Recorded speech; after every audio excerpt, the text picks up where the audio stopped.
Hello friends, welcome back to my channel. मैं हूं साइदा नफीस और आप देख रहे हैं गॉड इज़ ग्रेट चैनल। खुदावंद के ज़िंदा जलाली और बबरकत नाम में आपको मेरा दिली सलाम।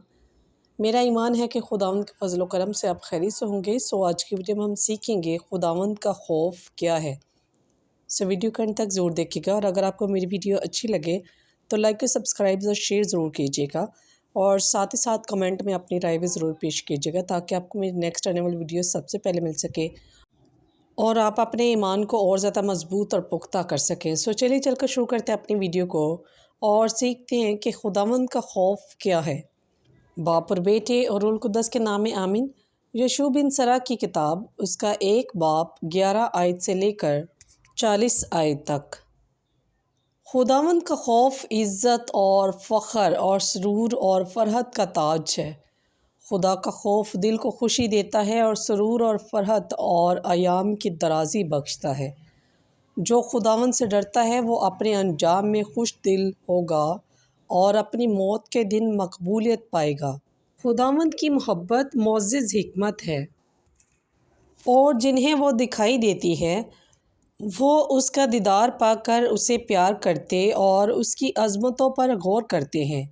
खुदावंद का खौफ हिकमत का शुरू है और रहम में मोमनों के साथ डाला गया और उसने अपना आशियाना कदीम से ईमानदार आदमियों के साथ कायम किया और अपने आप को उनकी औलाद के सपुर्द किया।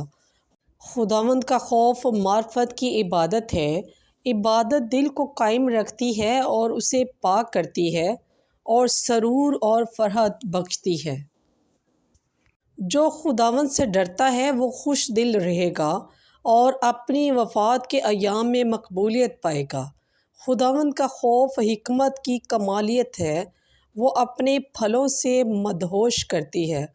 वो अपने सारे घर को मरगूब चीज़ों से और अपने अंबार खानों को ख़जानों से भरती है। खुदावंद का खौफ हिकमत का ताज है और वह सलामती और सेहत और आराम अता करता है। और उसने हिकमत को देखा और उसे शुमार किया और दोनों खुदा का अतिया हैं। हिकमत मार्फत और फमीद का इल्म बांटती है और जो इसे कब्ज़ा में लेते हैं उनकी इज़्ज़त को बुलंद करती है। हिकमत की जड़ खुदावंद का खौफ है और उसकी शाखें अयाम की दराज़ी। हिकमत के ज़ख़ीरों में अक्ल और मार्फत की इबादत है लेकिन गुनाहगारों के नज़दीक हिकमत मकरूह है। खुदावंद का खौफ गुनाह को अहंकार देता है। ये मुमकिन नहीं कि गुनाहगार आदमी का गुस्सा पाक समझा जाए क्योंकि उसके गुस्से का बोझ उसे गिरा देता है। सब्र मर्द कुछ देर तक बर्दाश्त करता है फिर उसकी खुशी बहाल की जाती है। अक्लमंद अपनी बात को थोड़ी देर छुपाता है और ईमानदारों के होंठ उसकी अक्ल की तारीफ़ करते हैं। हिकमत के ज़ख़ीरों में मार्फत की तमसीलें हैं लेकिन ख़ताकार के नज़दीक खुदा की इबादत मकरूह है। बेटा, अगर तू हिकमत की ख्वाहिश करता है तो हुक्मों को मान और खुदावंद उसे तुझे अता करेगा क्योंकि खुदावंद का खौफ हिकमत और तादीब है और उसकी खुशनुदी ईमान और हलीमी में है। खुदावंद के खौफ का मुनकर ना हो और ना उसके सामने दो दिली से आ।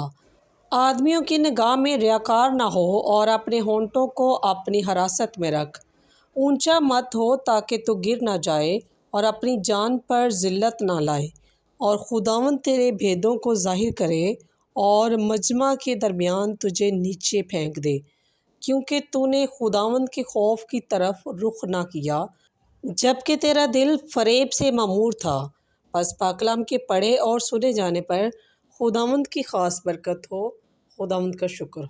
खुदावंद इस कलाम के वसीला से आपकर मुझे बहुत सी बरक़ात से नवाजे और खुदावंद हमें ये हिकमत और अक़ल फ़हम अता करे कि हम खुदावंद के खौफ में ज़िंदगी बसर करें और तमाम वो चीज़ें तमाम वो हुक्म जो खुदावंद ने हमें सिखाए हैं हम उस पर अमल करने वाले हो सकें और खुदावंद के खौफ में अपनी ज़िंदगी को बसर करते हुए खुदावंद के जलाल के लिए अपने आप को पेश करें और खुदावंद से तमाम उन गुनाहों की माफ़ी मांगे जो हमसे पहले हो चुके हैं और खुदावंद के खौफ में अपनी ज़िंदगी को बसर करते हुए उससे बहुत सी बरक़ात हासिल करें। खुदावंद इस कलाम के वसीला से हम सबको बड़ी बरकत अनायत करे। अपना और अपने प्यारों का बहुत सारा ख्याल रखिएगा। दुआओं में याद रखिएगा। खुदा हाफिज़।